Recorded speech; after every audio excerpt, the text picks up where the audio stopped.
आज की कहानी शुरू करने से पहले मेरी आपसे यह रिक्वेस्ट है, अगर आप हमारे चैनल पर पहली बार आए हैं तो चैनल को सब्सक्राइब कर लीजिए। वीडियो अच्छी लगे तो उसे लाइक कीजिए। तो चलिए शुरू करते हैं हमारी आज की कहानी। सालों पुरानी बात है। अंद्राल नाम का एक छोटा सा गांव था।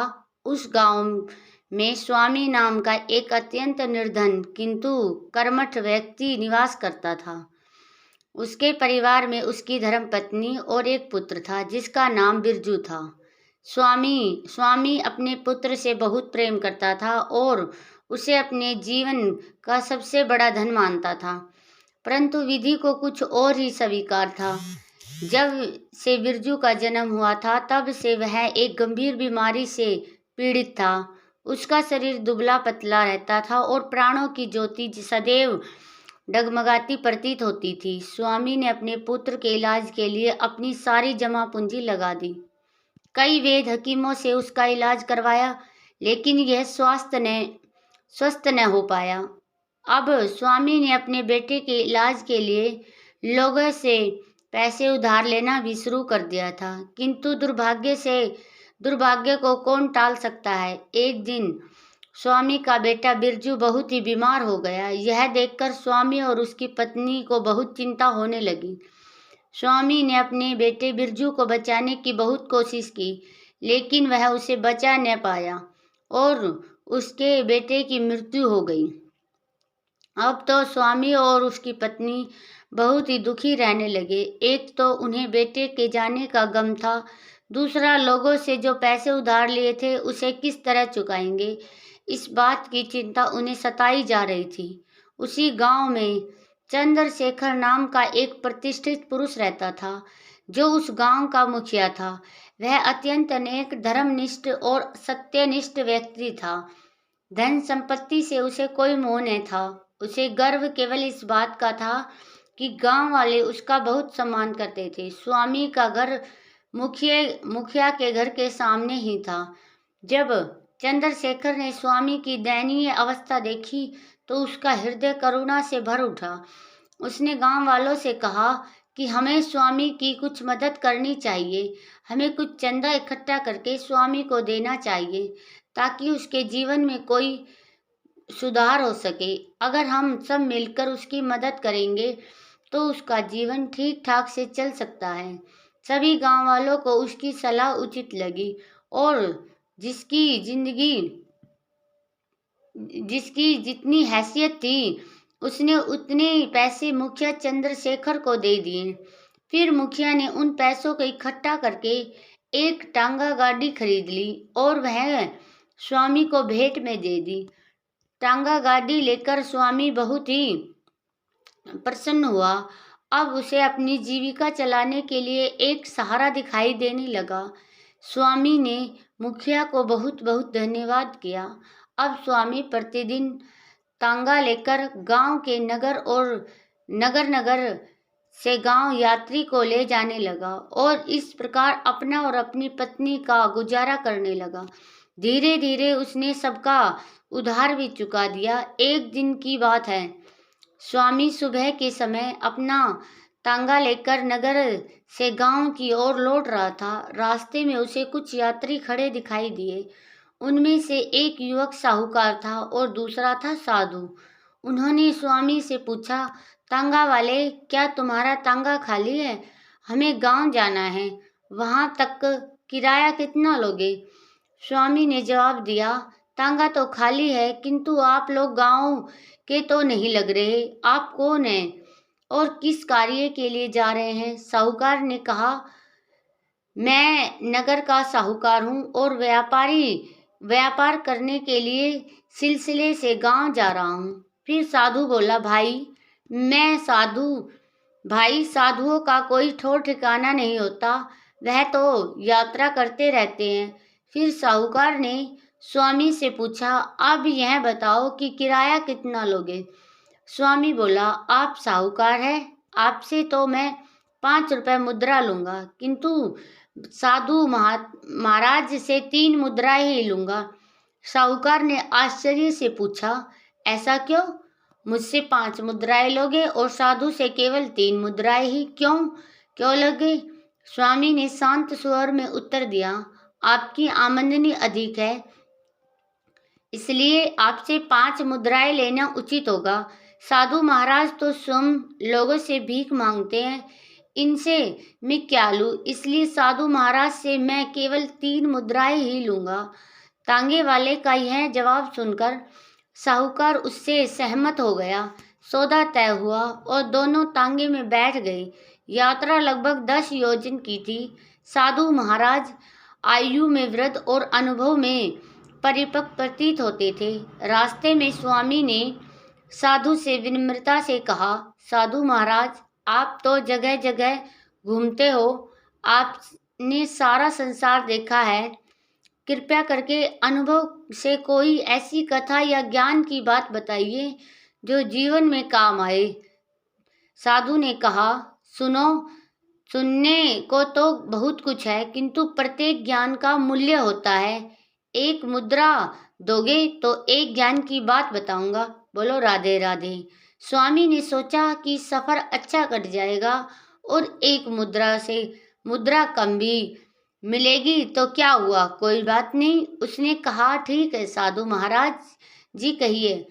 साधु ने कहा, अपने मन की कोई गुप्त बात या ऐसा रहस्य जिसे तुम छिपा कर रखना चाहते हो, उसे कभी भी अपनी पत्नी को नहीं बताना।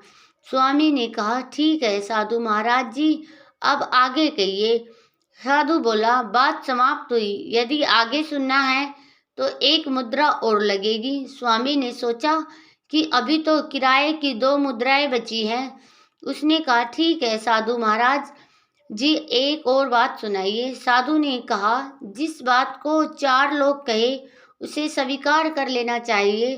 स्वामी ने कहा, ठीक है साधु महाराज जी, अब आगे कहिए।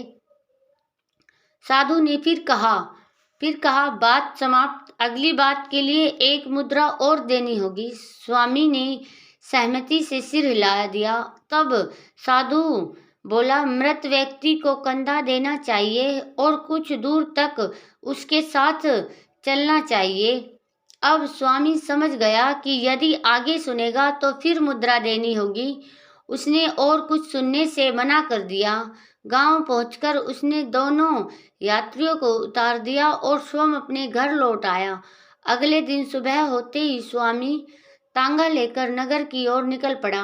रास्ते में उसने देखा कि एक स्थान पर लोगों की भीड़ लगी हुई है। आगे बढ़कर देखा तो वहां कोतवाल और नगर रक्षक खड़े थे। स्वामी ने तुरंत तांगा मोड़ने का प्रयास किया, क्योंकि वह जानता था कि कोतवाल उसे बिना धन दिए कोई न कोई कार्य सौंप देंगे।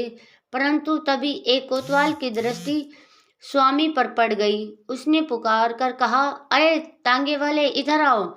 स्वामी रुक गया और उसे पता चल गया कि आज की कमाई व्यर्थ जाएगी। कोतवाल ने कहा, इस व्यक्ति के साथ मार्ग में दुर्घटना हो गई है, जिससे कि इसकी मृत्यु हो चुकी है। इसे तांगे में डालकर नगर के चिकित्सालय के शवगृह तक पहुंचा दो। स्वामी ने अनेक बहाने बनाए, किंतु कोतवाल ने उसे डांट दिया। भीड़ में खड़े कुछ लोगों ने भी कहा, ले जाओ, कुछ नहीं बिगड़ेगा। स्वामी के मन में भय था कि कहीं यह राजकीय मामला के लिए विपत्ति ना बन जाए। तभी उसे साधु की बात याद आई, जिस बात को 4 लोग कहे उसे मान लेना चाहिए। उसने मन को समझाया और मृत व्यक्ति को तांगे में रखकर चिकित्सालय की ओर ले चला। जब स्वामी ने शवगृह में उस व्यक्ति को नीचे उतारने के लिए उठाया तो उसे उसके शरीर में कुछ चुभता हुआ अनुभव हुआ। उसने टटोल कर देखा तो उसे मृत व्यक्ति के कमर में बंधी एक थैली मिली, जिसमें सोने की मुद्राएं और मोहरे से भरी हुई थी। स्वामी ने यह थैली अपने पास रख ली और मृत व्यक्ति को शवगृह में छोड़ दिया। इसके बाद वह चुपचाप अपने घर लौट आया। कुछ दिनों तक स्वामी उसी प्रकार चुपचाप अपना तांगा चलाता रहा। वह प्रतिदिन नगर में गांव से गांव से नगर यात्रियों को ले जाता और अपनी तथा अपनी पत्नी की आजीविका चलाता रहा। वह जानता था कि यदि उसने उस धन का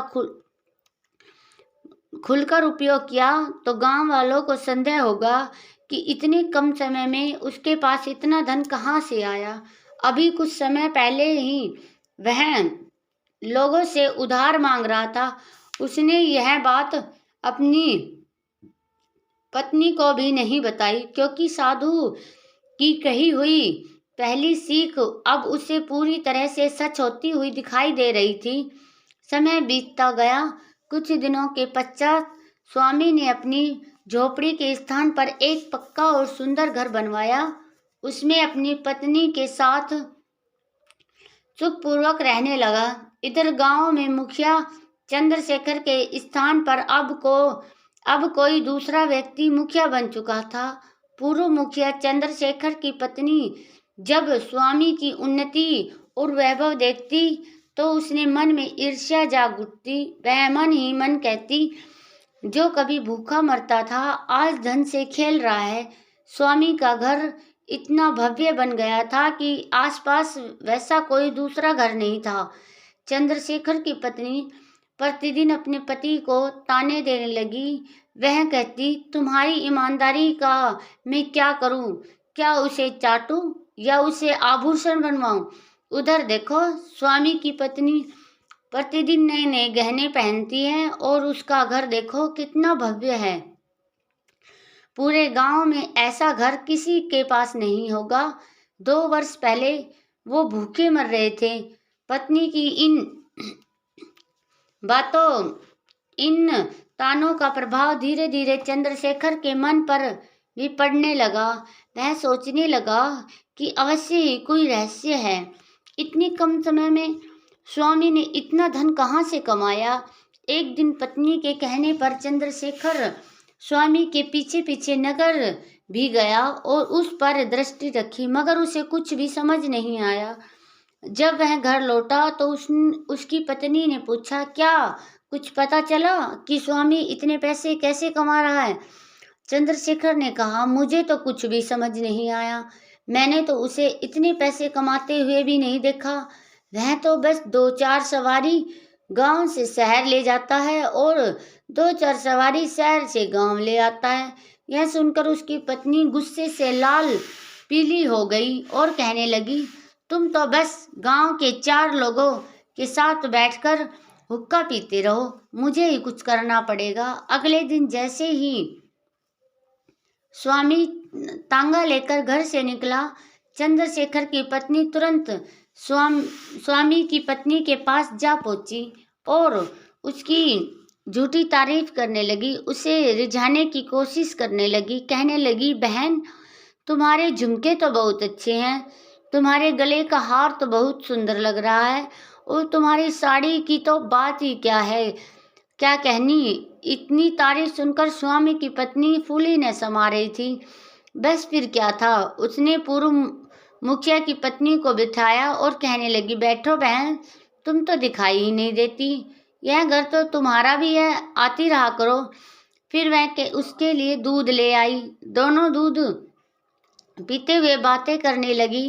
कुछ देर बाद चंद्रशेखर की पत्नी बोली, बहन, यदि बुरा न मानो तो एक बात पूछूं? स्वामी की पत्नी ने कहा, अपनों की बातों का भी कोई बुरा मानता है क्या? तब वह बोली, तुम्हारे पास सब सुख है, बस एक बात की कमी है। क्या तुम्हारे पति तुम्हें नहीं बताते कि वह क्या करते हैं, कितना धन कमाते हैं और धन कहाँ रखते हैं? मेरे पति तो मुझसे पूछे बिना कोई काम ही नहीं करते। स्वामी की पत्नी ने सहज स्वभाव से कहा, चिंता मत करो बहन, आज से मेरे पति भी मुझे सब बताया करेंगे। इस प्रकार स्वामी की पत्नी को भड़का कर वो अपने घर लौट आई। शाम को जब स्वामी तांगा लेकर घर लौटा तो उसने देखा कि उसकी पत्नी ने आज भोजन नहीं बनाया था। वह क्रोध से भरी हुई एक ओर बैठी उसकी प्रतीक्षा कर रही थी। उसके चेहरे के हाव भाव देखकर स्वामी समझ गया कि आज अवश्य ही कोई बात हुई है। स्वामी ने सहज स्वर में पूछा, क्या बात है, तुम्हारी तबीयत तो ठीक है ना? उसकी पत्नी कटु स्वर में बोली, मेरी तबीयत बिल्कुल ठीक है। क्या तुम्हें मेरी परवाह भी है जो मेरी तबीयत पूछ रहे हो? अब स्वामी का संदेह और गहरा हो गया। उसने कहा, ऐसी बातें क्यों कर रही हो, बताओ तो सही क्या हुआ? पत्नी बोली, तुमने आज तक मुझे यह नहीं बताया कि तुम्हारे पास इतने पैसे धन कहाँ से आया जिससे यह पक्का मकान बना और मैं इतने आभूषण पहनने लगी हूँ। तुम तांगा चलाने के अतिरिक्त और क्या कार्य करते हो? अब स्वामी को पूरा विश्वास हो गया कि किसी ने उसकी पत्नी के मन में यह विष घोला है। उसे साधु की वह सीख याद आ गई कि मन की गुप्त बात पत्नी से भी नहीं करनी चाहिए। वह शांत स्वर से बोला, पूछो जो प्रश्न पूछना चाहती हो। पत्नी ने कहा, सबसे पहले यह बताओ कि यह सारा धन तुमने कहाँ से कमाया? स्वामी समझ गया कि यह अवश्य ही पूर्व मुखिया की पत्नी की चाल है। उसने अपनी पत्नी से कहा, मैं तुमसे बहुत प्रेम करता हूँ और तुम्हें कभी दुखी नहीं देखना चाहता। इसी कारण मैंने अपने कार्यों के विषय में तुम्हें नहीं बताया। यदि तुम उन्हें जानोगी तो दुखी हो जाओगी। उसने आगे कहा, अब जब तुमने हट कर ही ली है तो सुनो, किंतु यह बात किसी को मत बताना।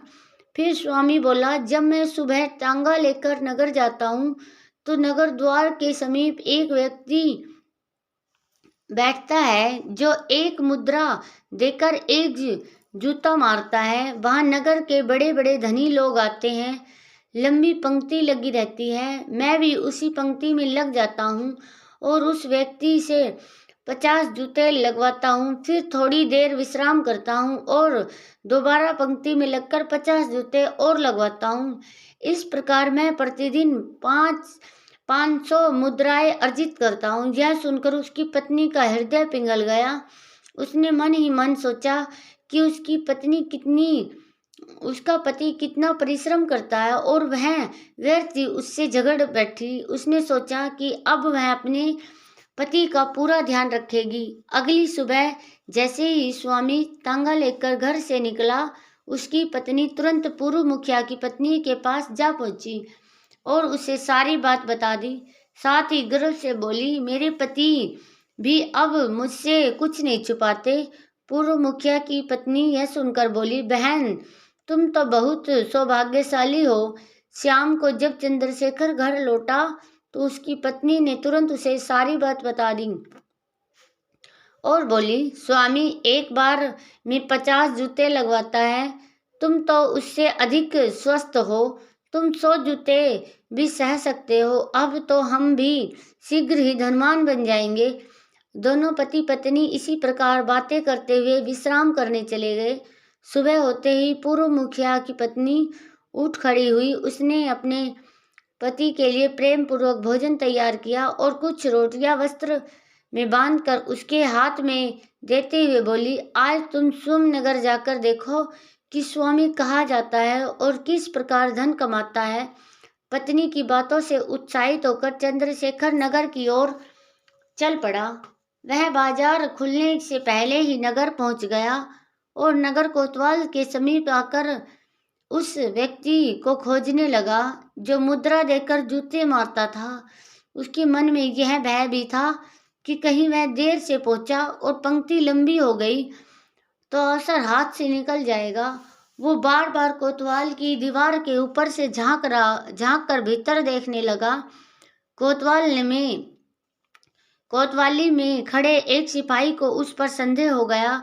उसने उसे बुलाकर पूछा, तुम बार बार भीतर क्यों झांक रहे हो, क्या कारण है? चंद्रशेखर ने उत्तर दिया, मैं पास के गांव का पूर्व मुखिया हूँ।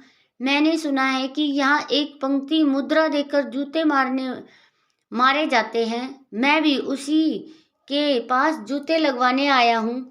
सिपाही ने उसे ऊपर से नीचे तक देखा और मन ही मन सोचा कि यह व्यक्ति तो पागल लगता है, ऐसे जानने वाला नहीं है। सिपाही ने कहा, वह व्यक्ति तो यहीं सामने बैठा था, किंतु आज उसने जूते मारने के भाव कम कर दिए हैं, इसलिए ग्राहक लौट गए। चंद्रशेखर ने उत्सुकता से पूछा, आज भाव कितने कम हो गए हैं? सिपाही बोला, आज वह 1 मुद्रा में 5 जूते मार रहा है। ग्राहक कम थे, इसलिए वह यह काम मुझे सौंप गया है। चंद्रशेखर ने मन में ही सोचा कि गांव में से नगर आने जाने में 2 मुद्राएं तो वैसे ही खर्च हो गई है, कम से कम इतना तो कर लूं कि यात्रा का मूल्य वसूल हो जाए। उसने सिपाही से कहा, तो ठीक है, तुम मुझे 2 मुद्राओं के जूते मार दो। सिपाही ने तुरंत अपना बड़ा और भारी जूता निकाला और पूरी शक्ति से चंद्रशेखर के सिर पर दे मारा। जूते की चोट लगते ही चंद्रशेखर को चक्कर आ गया, किंतु वह अपने मन में धन की कल्पना किए हुए था, इसलिए बोला, जल्दी करो और भी जूते मारो। सिपाही ने एक के बाद एक जूते पूरे 10 जूते मार दिए। चंद्रशेखर असहनीय पीड़ा के कारण भूमि पर गिर पड़ा और बेहोश हो गया। सिपाही ने जल्दी से ही उसके मुंह पर पानी की छींटे मारे, तब उसे होश आया। चंद्रशेखर कराहते हुए बोला, अब मुझे 2 मुद्राएं दे दो। सिपाही ने कहा, वह व्यक्ति कह गया है कि मुद्राएं कल आकर देगा। यह सुनकर चंद्रशेखर का सारा उत्साह समाप्त हो गया। वह गिरता पड़ता किसी तरह से अपने गांव पहुंचा। घर आकर उसने अपनी पत्नी को सारी घटना विस्तार से बताई।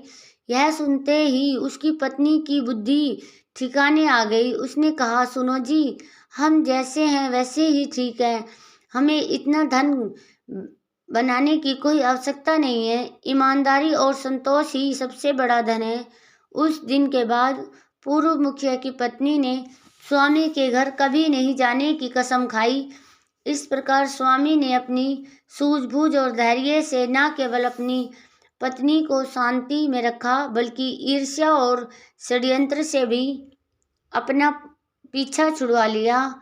अब वह पत्नी के साथ सुख संतोष और सम्मान के साथ जीवन व्यतीत करने लगा। तो इसी तरह की कहानियाँ देखने के लिए आप हमारे चैनल को सब्सक्राइब कर लीजिए।